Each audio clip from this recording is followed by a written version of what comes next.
ये भी समझना चाहेंगे कि जब भी जिक्र राजद का होता है तो चर्चा एम-वाई समीकरण की बिल्कुल से होती है। जी। तो एम-वाई समीकरण कितना मजबूत है और क्या कुछ कमजोरी है इसकी, ये भी समझना जरूरी हो देखिए जाता है। समरीन जी, राजद का आधार वोट तो मुसलमान और यादव यादव।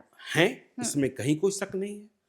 और देखिए 1990 में जब लालू यादव का अभ्युदय हुआ था, तब वे गरीबों के नेता थे। मसीहा। हाँ, गरीबों के मसीहा। बिल्कुल। बाद में पिछड़ों के नेता रह गए हम्म। और फिर मुसलमान और यादव की, अब कहने वाले बहुत कहते हैं यादवों की। तो देखिए यह वोट प्रतिशत करीब 32% है, 34% है। लेकिन ऐसा नहीं है कि अब इसमें सेंधमारी नहीं है। देखिए हुआ क्या है, मेरा यह मानना है कि यह वोट बैंक तो आरजेडी का है, लेकिन इतने महंत पैदा हो गए हैं स्थानीय स्तर पर कि वोट होने के बाद भी जो संभावित और जो जीतने वाले जिससे सरकार बन जाए वो नतीजे प्राप्त नहीं हो रहे। इसके कई कारण हैं। इनके साथ कोई दूसरा वोट नहीं जुड़ रहा है। बिल्कुल। और पूरे बिहार के परिदृश्य को देखिए, यादवों का सबसे बड़ा वोट आरजेडी को प्राप्त होता है, लेकिन हर जिले में कोई ना कोई तोप और कोप पैदा हो गया है। लालू यादव ने ही पैदा किया। तेजस्वी यादव को हम दोष नहीं देते हैं। और वे गोप अब अपने को इस दरबार से बड़ा तोप समझने लगे। इसका परिणाम क्या निकल रहा है? या तो उन्हें टिकट दीजिए, और यदि आपने टिकट नहीं दिया तो नुकसान झेलिए, तो वे बागी हो जाएंगे। ऐसा भी नहीं होता है कि वे बागी हो गए तो सारे यादव उनको ही मत दे देते हैं, लेकिन हां इतना मत वे हासिल कर लेते हैं बागी होकर कि आरजेडी की हार हो जाती है। बिल्कुल। अब आप देखिए ना, कई नाम, पप्पू यादव ने तो जीत हासिल कर ली बगैर किसी की मदद की। यदि हम कोसी की बात करें, सीमांचल की बात करें, वहां लालू यादव के जमाने से ही यादवों में आरजेडी की पैठ थोड़ी कम रही है। बिहार के दूसरे हिस्सों की तुलना में कोसी और सीमांचल के यादव लालू यादव को सबसे बड़ा नेता नहीं मानते। इसलिए उन इलाकों में आपने देखा शरद यादव भी रहे, बिल्कुल, दिनेश चंद्र यादव भी रहे, और कई दूसरे यादव, पप्पू यादव भी रहे। तो उस इलाके में चुनौती है। अब देखिए कितने कितने तोप पैदा हो गए हैं और कितने कितने नाराज बैठे हैं। अब देखिए नालंदा, नवादा, जी नालंदा माफ कीजिएगा, नवादा, विभा देवी, हाँ नहीं, राजवल्लभ यादव की बात कीजिए ना। नवादा में आरजेडी का मतलब, या नवादा के लालू यादव राजवल्लभ यादव कहलाते थे, लेकिन अब राजवल्लभ यादव खार खाए बैठे हैं, बिल्कुल नाराज हैं। लोकसभा चुनाव में क्या किया, वे विधानसभा चुनाव में आरजेडी के साथ रहेंगे नहीं रहेंगे, बड़ा सवाल। हाँ, इस पर भी देखिए चर्चा है कि विभा देवी जेडीयू की ओर भी जा सकती हैं। तो जिन्हें लालू यादव ने बनाया, अब वह सब कुछ आपने देखा ही कि लोकसभा चुनाव में श्रवण कुशवाहा आरजेडी के उम्मीदवार थे, उनके खिलाफ राजवल्लभ यादव के परिवार के लोग चुनाव लड़ गए, बिल्कुल, और वहां क्या दृश्य बना। आप मधुबनी में देख लिए गुलाब यादव, आप जिधर देखिए अभी रामगढ़ में उपचुनाव हुआ, क्या हुआ कि आपने जगदानंद के बेटे को उम्मीदवार बनाया, लेकिन वहां के यादवों को यह बात कबूल नहीं हुई। सतीश यादव उर्फ पिंटू यादव, अंबिका यादव के भतीजे, उनके पक्ष में वहां के यादव हो गए। आप चले जाइए भोजपुर और शाहबाद में, जहानाबाद, ददन पहलवान, नहीं देखिए अब तक सुरेंद्र यादव तो साथ हैं, ठीक है, सुरेंद्र यादव साथ हैं, लेकिन बेलागंज, हाँ बेलागंज में कभी बिंदी यादव को भी आपने ही बनाया था, और बिंदी यादव की पत्नी मनोरमा देवी चुनाव लड़ गई, यादवों में विभाजन हो गया। तो यादव भी पूर्ण रूपेण देखिए ललित यादव को कहां जिता पाए, दरभंगा के लोकसभा चुनाव में, जयप्रकाश यादव को कहां जिता पाए, बांका के लोकसभा चुनाव में, मीसा भारती जीत गई, सुरेंद्र यादव जीत गए, लेकिन बाकी यादव उम्मीदवार कहां जीते इनके। तो यादव भी अब स्थानीय स्तर पर इतने नेता हो गए हैं और उनकी महत्वाकांक्षा इतनी बढ़ गई है और वे धन्य धान्य से संपन्न हो गए हैं। ठेकेदारी की है, दूसरे व्यवसाय किए हैं, धनार्जन किया है, हथियार अर्जन भी किया है, बल अर्जन भी किया है। तो वह और परेशानी यह हो रही है कि यदि यादव को टिकट दिया तेजस्वी यादव ने, तो दूसरी जाति के सवर्णों की बात तो छोड़ ही दीजिए, जो अन्य पिछड़ी जातियां हैं या अन्य अति पिछड़ी जातियां हैं, वह यादव उम्मीदवारों के साथ खड़े नहीं हो रही है। बिल्कुल जी।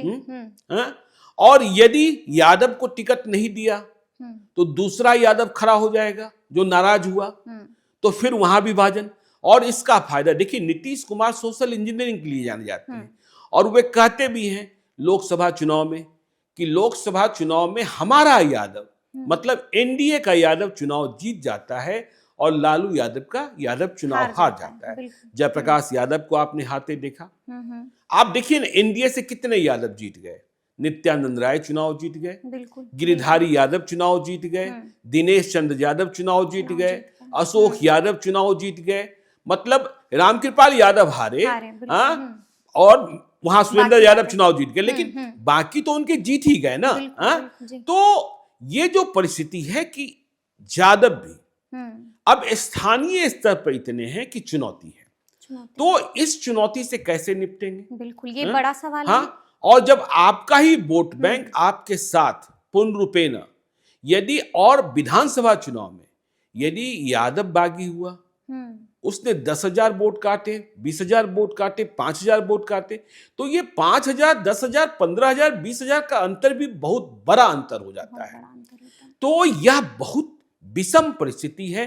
कैसे रोकेंगे और कैसे गोलबंद करेंगे?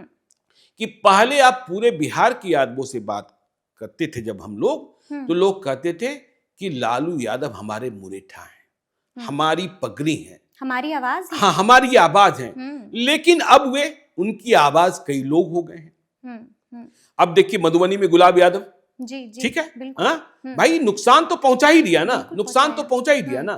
तो हर इलाके में कोई ना कोई, अररिया में आप चुनाव नहीं जीत पाए। अब देखिए, आप मुसलमान की बात कर रहे हैं, मुसलमान वाले फ्रंट पर तो और बड़ी चुनौती है क्या कि देखिए, अब आरजेडी के खाते में आप देखेंगे तो वे मुसलमान, इनके पास मुसलमानों के बड़े बड़े नेता थे, बड़े बड़े नेता थे।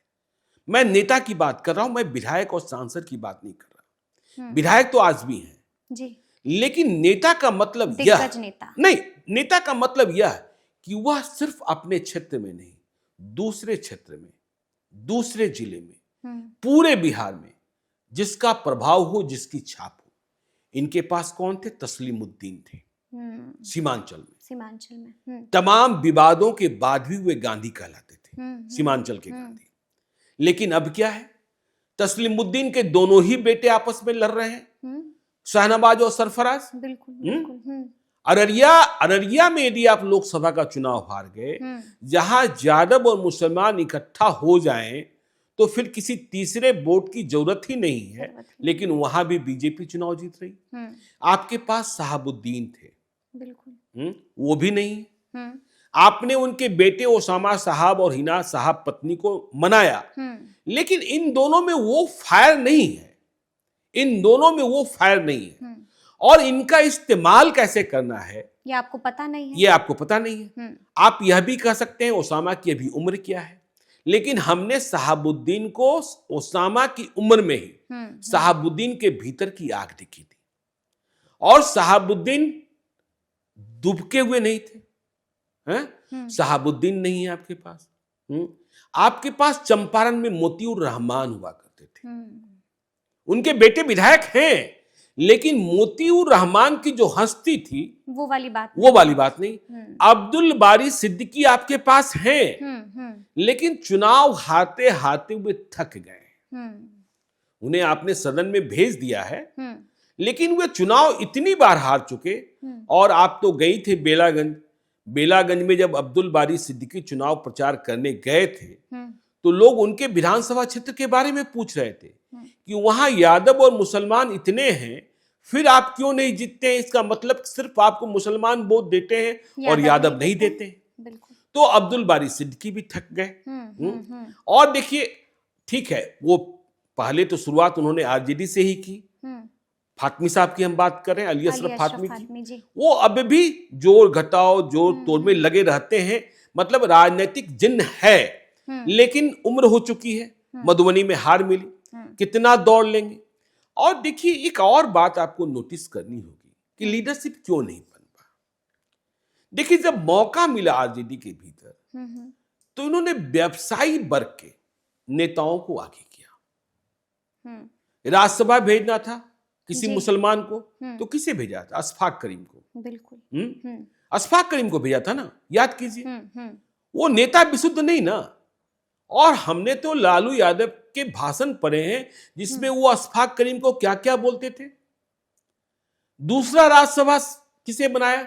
मधुबनी में भी मेडिकल कॉलेज वाले को। बिल्कुल। तो आपने जिनके पास जनधन मतलब जनता की जमा पूंजी है, उनको आपने मौके पर याद नहीं किया। बिल्कुल। तो मुसलमानों का मत, और मुसलमानों के मत में इतनी सेंधमारी है।